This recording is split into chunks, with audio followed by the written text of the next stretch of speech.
भी मौके पे कार्रवाई हो रही है 162 की, वो कानूनन नियमों की धज्जियां उड़ रही है, कोई भी सुनवाई नहीं कर रहा। लेकिन मैं लोगों के साथ, पीड़ितों के साथ एक बहुत बड़ा आंदोलन छेड़ा जा रहा है। जनप्रतिनिधि अगर यहाँ मौजूद नहीं है तो आपको चिंता करने की जरूरत नहीं है। आपका जनसेवक, आपका भाई आपके साथ है। चारभुजा से बटेवर तक निर्माणाधीन हाईवे के लिए भूमि अधिग्रहण की कार्रवाई के तहत किसानों के मुआवजा नहीं मिलने को लेकर किसान काफ़ी परेशान हो रहे हैं। इस परेशानी को लेकर कुंभलगढ़ के युवा कांग्रेस नेता योगेंद्र सिंह परमार राजसमंद में जिला कलेक्ट्रेट पहुंचे, जहां पर अतिरिक्त जिला कलेक्टर नरेश बुनकर से उन्होंने मुलाकात की और किसानों की समस्याओं को लेकर उन्होंने ज्ञापन सौंपा। उन्होंने बताया कि मुआवजे को लेकर आए दिन किसानों को बताया जा रहा है कि वे अपने बैंक में जाकर एंट्री करवाएं, जबकि इसको लेकर काफ़ी परेशान हो चुके हैं। रोज़ाना किसान में एंट्री करवा रहे हैं, लेकिन उनके खाते में अभी तक मुआवजा राशि नहीं आई है। जबकि हाईवे निर्माण को लेकर जो अधिकृत ठेकेदार हैं वो वहाँ पर ज़मीन को खाली करवाने पर तैयार हो गए हैं। ऐसे में किसानों को काफ़ी आर्थिक नुकसान हो रहा है, काफ़ी परेशान हो रहा है। इस पर अतिरिक्त जिला कलेक्टर ने उनकी बात सुनने के बाद उचित कार्रवाई का आश्वासन दिया। अब देखिए इस पूरे घटना को लेकर, इस पूरे मामले को लेकर युवा कांग्रेस नेता योगेंद्र सिंह परमार क्या कुछ कहते हैं, सुनिए आप उन्हीं की जुबानी।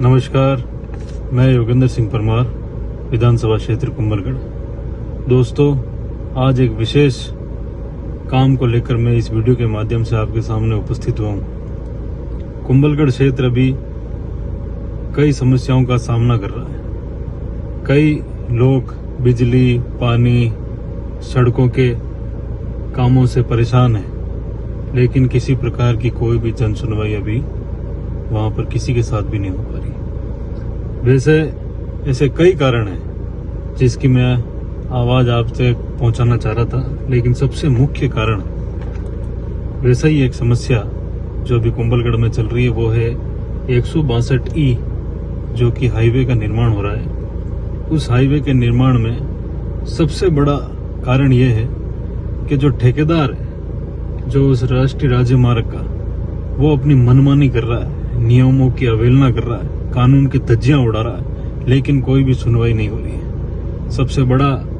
कारण यह है कि लोगों को मुआवजा नहीं मिल रहा। कानून कहता है कि 23% से ऊपर पहले मुआवजा देकर फिर ये काम चालू किया जाता है, लेकिन बिना किसी मुआवजे के लोगों के घरों को तोड़ा जा रहा है। जबरदस्ती जमीनों को, बिना अवाप्ति की हुई जमीन जो कि उसमें अपने नक्शे में नहीं है, उसको अवाप्त की जा रही है, उसकी कोई सुनवाई नहीं। कितनी बार लोगों ने तहसीलों के चक्कर काट दिए, कई बार खत लिख दिए गए, और इन चीजों से भी उस ठेकेदार को कोई भी फर्क नहीं पड़ता। यानी इस हिसाब से ये साफ जाहिर हो जाता है कि कुंभलगढ़ में के प्रशासन से ये ठेकेदार डरता नहीं है, ये ठेकेदार घबराता नहीं है। शायद उसकी पहुंच बहुत ऊंची है।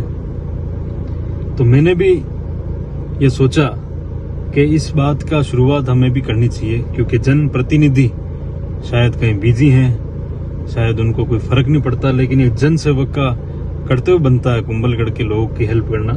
सबसे पहले मैं ये 35 फार्म एक गांव को पकड़ा है, काकरवा में दोवास गांव को, उनके गांव के लोगों के मुआवजे का ये कागज लेके आया हूँ। मैं आपको बताना चाहूंगा कि मुआवजे कागज एक आदमी ने 10-10 बार पढ़ दिए, और यहाँ पर कितनी बार तहसीलों में दे दिए। तहसील में पता करते हैं कि कलेक्ट्री भेज दिए गए, कलेक्ट्री में आते हैं लोग भटकते हुए तो कहते हैं तहसील से नहीं आए।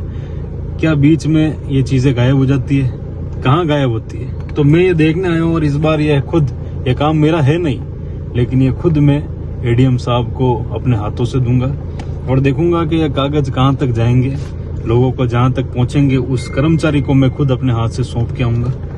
और जो लोग मुआवजे के लिए परेशान हैं, उनका मुआवजा, मैंने अभी एक गांव पकड़ा है, उनका मुआवजा दिलाने के लिए ये मेरा एक प्रथम प्रयास है। कई सारी समस्या है। ठेकेदार दलाली कर रहे हैं। ठेकेदार तो क्या दलाली कर रहे हैं, ठेकेदार के कुछ दलाल हैं जो यहाँ दलाली कर रहे हैं। किसी के रास्ता निकालना हो तो फिर किसी को बात कर उससे उससे पैसे मंगवाना, कोई रास्ते में डबल डीएलसी से रजिस्ट्री कराना और रास्ते को पलट देना, जो रास्ता सीधा जा रहा है वो रास्ता नहीं जाके अलग कर देना। जो भी मौके पे कार्रवाई हो रही है 162 की, वो कानूनन नियमों की धज्जियां उड़ रही है, कोई भी सुनवाई नहीं कर रहा है।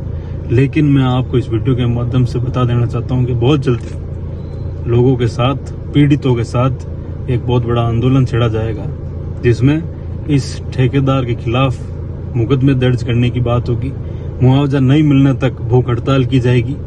और ऐसे कई दलाल जो घूम रहे हैं डूंगरपुर के और बांसवाड़ा के, मैं जानता हूं, नाम मेरे को ध्यान पर लेना नहीं चाहूंगा, उनके खिलाफ सख्त से सख्त कार्रवाई की जाएगी। अतः मैं आप सबको विश्वास दिलाना चाहता हूं कि जनप्रतिनिधि अगर यहाँ मौजूद नहीं है तो आपको चिंता करने की जरूरत नहीं है। आपका जनसेवक, आपका भाई आपके साथ है। और सबसे पहले इन 35 फार्मों को मैं खुद एडीएम साहब को देने जा रहा हूं, और एडीएम साहब के जरिए मैं ये देखूंगा कि ये 35 फार्म कहीं कहाँ घूम जाते हैं। धन्यवाद। जय हिंद।